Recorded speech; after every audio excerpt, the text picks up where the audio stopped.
बिस्मिल्लाहिर्रहमानिर्रहीम। अस्सलाम वालेकुम स्टूडेंट्स, कैसे हैं आप सब लोग। स्टूडेंट्स, फार्मास्यूटिक्स 1 जो है उसका आज का टॉपिक हमारा है history of Muslim scientist in pharmacy.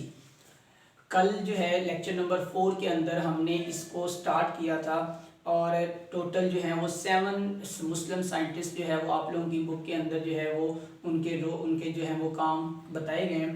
तो हमने कल 2 को डिस्कस कर लिया था, अल-किंदी और इब्ने नफीस। तो आज के लेक्चर के अंदर हम इब्ने ज़ोहर और अबू सीना को डिस्कस करेंगे।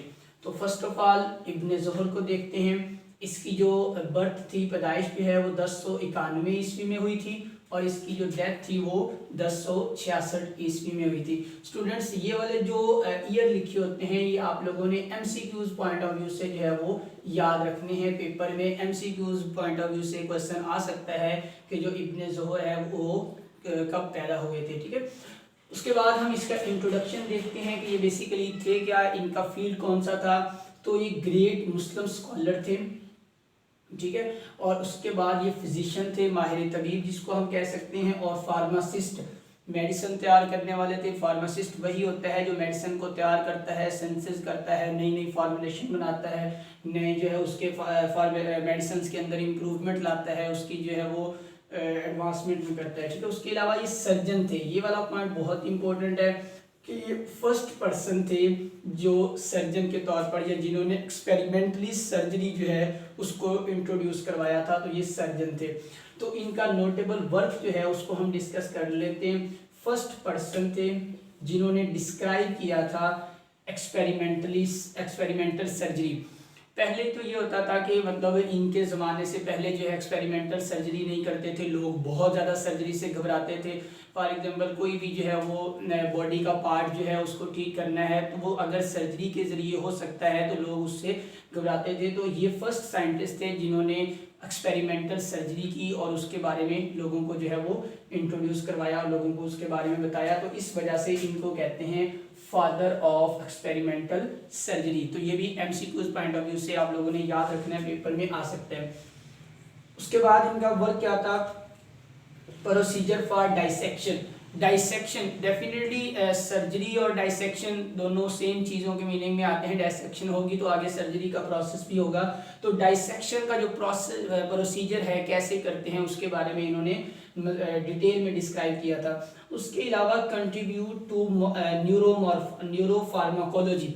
न्यूरोफार्माकोलॉजी भी न्यूरॉन्स से रिलेटेड आप कह सकते हैं कि जो न्यूरोसर्जन्स जो होते हैं जो दिमाग की, ब्रेन की सर्जरी करते हैं या उनकी मेडिसिन जो है या उनके अंदर पाए जाने वाले जो डिजीज़ हैं उनके बारे में डिस्कस करते हैं। तो इन्होंने अपना रोल उसमें भी प्ले किया था।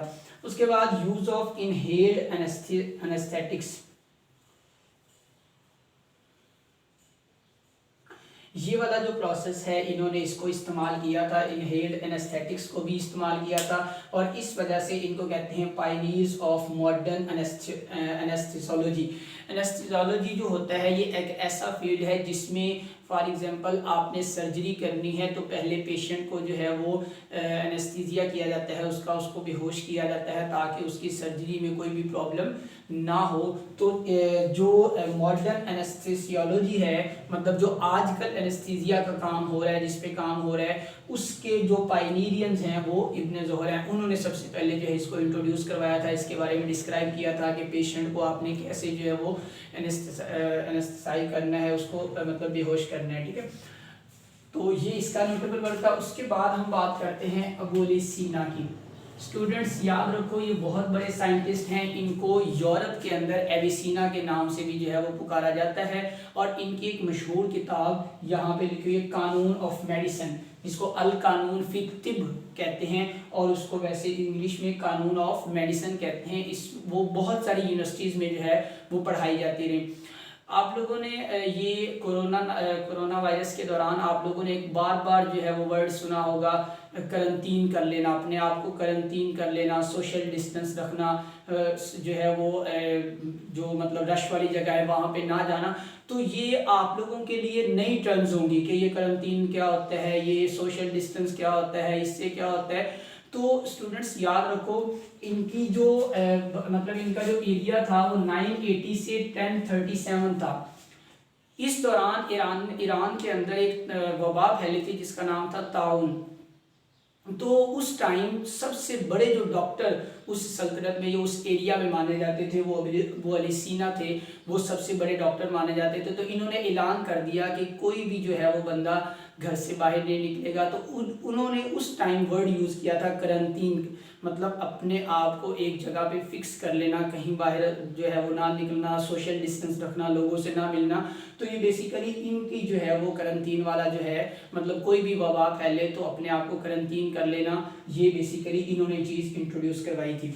उसके बाद ये बहुत बड़े फिजिशियन थे उस टाइम के, अपने दौर के, और ये केमिस्ट भी थे।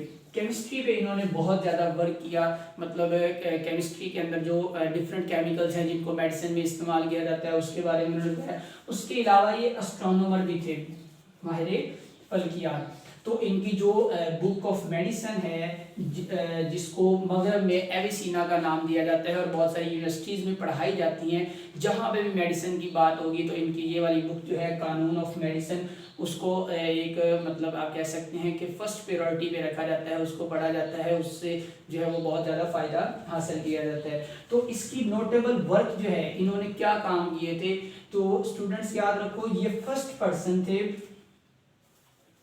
जिन्होंने डिस्क्राइब किया था steam distillation. Steam distillation process एक ऐसा प्रोसेस है जो फार्मास्यूटिकल इंडस्ट्री में बहुत ज़्यादा इसका जो है वो काम है। हम अगले लेक्चर्स के अंदर फार्मास्यूटिक्स के अंदर ही ये पूरा कंप्लीट टॉपिक है। वैक्यूम डिस्टिलेशन होता है, स्टीम डिस्टिलेशन होता है, थर्मल डिस्टिलेशन होता है। तो ये जो डिस्टिलेशन प्रोसेस है, इस प्रोसेस के ज़रिए आप बहुत सारी मेडिसिन बना सकते हो, बहुत सारा मतलब मेडिसिन बनाने में ये प्रोसेस बहुत ज़्यादा हेल्प करता है। तो इसके बारे में डिटेल डिस्क्रिप्शन हम आगे लेक्चर्स के अंदर पढ़ेंगे, जैसे जैसे हम आगे इस बुक को कवर अप करते जाएंगे। तो ये फर्स्ट पर्सन था जिसने स्टीम डिस्टिलेशन के बारे में बताया था। उसके बाद इसने प्रोसीजर ऑफ डायग्नोसिस कि डिजीज को डायग्नोस कैसे करना है। एक पर्सन के अंदर कोई डिजीज है लेकिन पता नहीं लग रहा कि ये डिजीज है क्या, तो उसका पता लगाना ये बेसिकली होता है डायग्नोस, जिसको हम कहते हैं तशखीस करना किसी भी बीमारी की। तो इसने प्रोसीजर बताया था डायग्नोस करने का।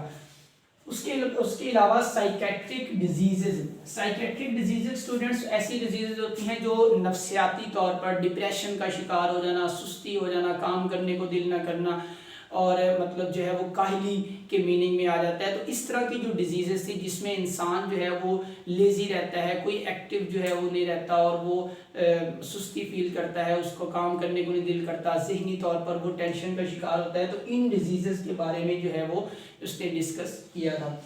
उसके अलावा ये फर्स्ट पर्सन था जिसने पैरालिसिस को डिटेल में जो है वो डिस्कस किया था। और आजकल जो पैरालिसिस मतलब हो रहा है वो उनके दौर से मिलता जुलता है, जो उन्होंने बात की थी उसके मुताबिक ही आजकल जो है वो मॉडर्न टेक्नोलॉजी उसी के मुताबिक जो है वो इस्तेमाल हुई जा रही है। तो स्टूडेंट्स आज के लेक्चर के अंदर हमने इब्ने ज़ोहर और अबू अली सीना, दो साइंटिस्ट के बारे में जो है वो आज पढ़ा है। तो बाकी हमारे जो है मुस्लिम साइंटिस्ट, 3 मुस्लिम साइंटिस्ट जो हैं वो रह गए हैं, उनको हम इंशाल्लाह कल वाले लेक्चर में जो है वो डिस्कस कर लेंगे।